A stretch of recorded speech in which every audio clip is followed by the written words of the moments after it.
The following presentation is for mature audiences only. Who are you? He's a fine man. All hell is broken loose. He's a great broadcaster. He's a very powerful guy. Absolutely brilliant. Feared by men, adored by women. He's a smart boy. It's patriotic. It's no big deal. It's the end of the world. I might as well tell you now. He's a monkey. And how you doing, ladies and gentlemen, boys and girls, children of all ages? Welcome in to another edition of The Wild Side with Eric Clark. I am your host, Eric Clark, saying thank you for taking time out of your busy day to hang out with us on the stormy side of East Nashville. You might see some lights flickering. Make sure you are subscribed to the YouTube channel, hit the notification button, smash the like button, but most importantly, help me with the YouTube algorithm. All YouTube cares about is engagement. So down in the comments below, all you have to do is throw me some horns. Just a horns emoji right down there in the comment section. That's all YouTube cares about. The more engagement a video gets, the more YouTube promotes that channel and that video. So the more engagement you give me, the faster we can build to 50,000 subscribers. Just hit 20. Now we're going for 50. If you have a band, song, or a video, something you want me to check out, get over to the Discord server, linked in the description below. Left-hand side, YouTube reaction requests, read the pinned message, drop a link, a brief description. I will get to it when I can. Today's video suggestion is coming from a live stream. They said, hey, man, we love when you jump in the DeLorean and hit the Wayback Machine. So today, we're grabbing the DeLorean, throwing some banana peels in the flux capacitor, and we're heading all the way back to 1979. One of my favorite albums containing one of my favorite songs. In 1979, Joe Strummer, Mick Jones put together one of the best post-punk albums of all time. London Calling was dropped in the winter of 79, and from that album, my favorite track dropped, I believe, February or March of 1980. It is TrainInVain, Stand By Me. We're going to check it out, then we're going to talk about it here on The Wild Side. Let's go.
One of the great things about this track one of the many great things about this track. The Clash from London Calling in the Wayback Machine today. It is TrainInVain, Stand By Me. They called it TrainInVain because they didn't want to get it confused with the Ben E. King song, Stand By Me. And the Ben E. King song had a resurgence from the film. I think it was after this album was released. So it goes to show you, when you talk about bands like The Clash, these post-punk, these postmodern punk bands, or the synthwave bands of the 80s coming out of England, most of these performers were influenced by American soul singers. There's a lot of American soul and rhythmic soul in the influence of a lot of this second and third British invasion that occurred in the 80s. And The Clash are a great example of that. Their albums always contain every element of influence they have, from reggae to ska to the pop to the soul to the rhythmic rock. It is all fit right there, including that even 50s rockabilly. So when this song dropped, there was this massive cohesion of multiple influences that infected you when you heard it. It made you, I always talk about you never control what makes your foot tap or what makes you laugh. And this is a perfect example of a song that you don't control how you react to it. As soon as you hear it, you start bouncing. It has a perfect rhythmic rock foundation to it. And then you start adding in a little bit of horn, a little bit of keyboard, the desperation of the vocals that are there. You can feel that desperation in the vocals. Now, rumor has it that the song is written about the girl from the Slits, Viv Albertine. It's the rumor. He has denied it. I believe Mick Jones has denied this repeatedly. She tells the story of Mick coming over to her apartment and crying on her doorstep. It was a very tumultuous time for them at the recording of this album. I don't know. It's never been confirmed. Mick Jones has never come out and said this is what the song is about. When he describes the song, what he's describing when Mick describes how the song is constructed is really a fascinating psychology of a songwriter and of a musician, because they start with a rhythm. And that's what this started as. Mick Jones had a rhythm in his head. He talks about it being a train on a track, the that kind of rhythmic. He started there. And then he just started to add phrases and lyrics and built the chorus. And, of course, whatever he was experiencing personally came through in that. But he's never said what the song is about. It can be interpreted many, many different ways. I don't try to dig too deep into music. I hear it and I say, that's a love song. That's a love song. He's hurt because that's what you write songs about, what makes you dance fast or dance slow. This is a love song. It's a rhythmic rock love song. It's a rhythmic up-tempo ballad is really what it is. But because it's only 3 minutes, if that, like 2.5, 3 minutes, maybe it's like 3:15, I can't remember exactly what it was. Yeah, 3:12. It starts, it ends, and you're fulfilled in the middle. And that's what made The Clash so important to that post-punk movement moving into the MTV era, was that they made traditional aggressive punk vibe, the thinned out, stripped down sound, yet they understood who they're playing, what's in front of them, and they need to make people bounce. And this track has such a perfect bounce and pop to it.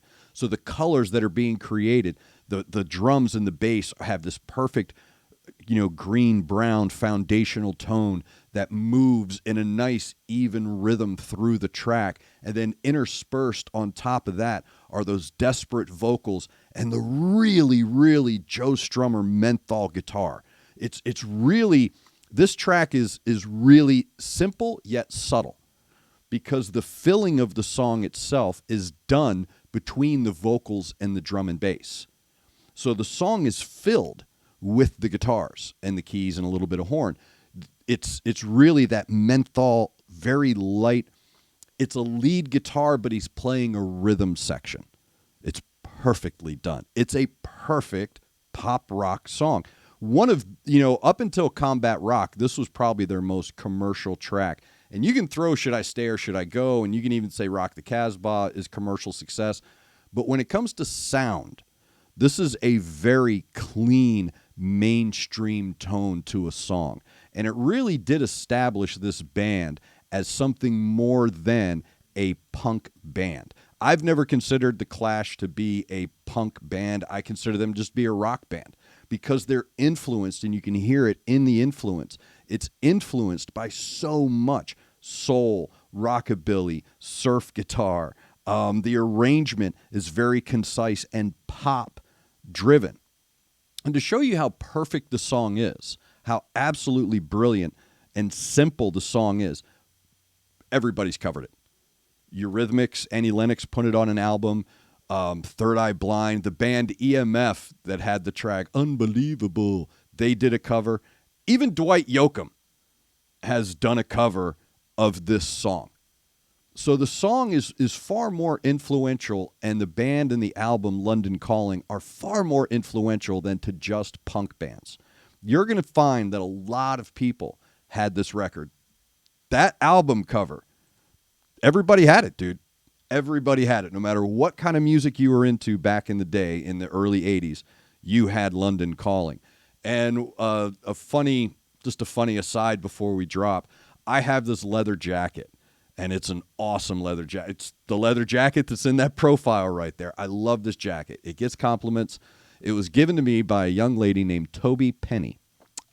She is an artist. She is an industrial artist. Very, very, very good artist. I believe she has a studio somewhere. She had given me this jacket when I was doing stand-up comedy, and she said, "Hey, man, I think you would look great in this jacket." So she gives me this jacket, and about a week after I got the jacket, I said, "Hey, could you do me a favor? On the back of this jacket, paint this." I want it. I still do. I still have the jacket, and I still want it done. I want it. I still want this right here painted on the back of that jacket. It's the perfect jacket for it. It really is. That's how important that record is to me. I've got the vinyl. I think I have the cassette still. I'm pretty sure I still have the cassette. I've got multiple copies of the CD. The album, if you really want to find the holy grail of punk rock music, search for an original pressing, because this wasn't listed on the first pressing.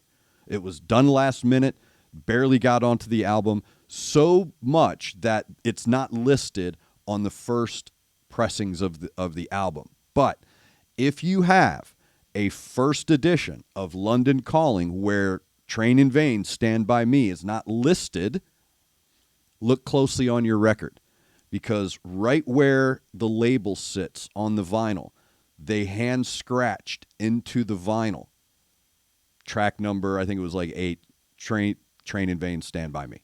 So if you have that might be one of the holy grails of rock memorabilia, to have a first issue London Calling where TrainInVain is not listed, but it is scratched into the vinyl. And I think they did it for like 500 or 1,000 of them or something like that. But if you have one of those, or you can find one, that is definitely the holy grail of rock, of punk, whatever you want to call it. So thank you very much to the live stream, jumping into the Wayback Machine, heading back to 1979 for one of the greatest albums of all time and one of the greatest songs from one of the greatest albums from one of the greatest bands. So again, thank you very much, live stream, for that suggestion. I like jumping in the Wayback Machine as well because it takes me back to my early high school days and bumming around and being one of the only kids in Pasco County, Florida that listened to TheClash. So much appreciated. If you have a suggestion for a band song or a video, get over to the Discord server. Left-hand side, YouTube reaction requests. Read the pinned message, drop a link, a brief description. I will get to it when I can. Again, thank you very much for taking time out of your busy day to hang out with us on the stormy side of East Nashville. Make sure you're looking out for each other. Make sure you're looking out for your neighbor. Try to do at least one good thing a day. I am Eric Clark, and this is The Wyldeside.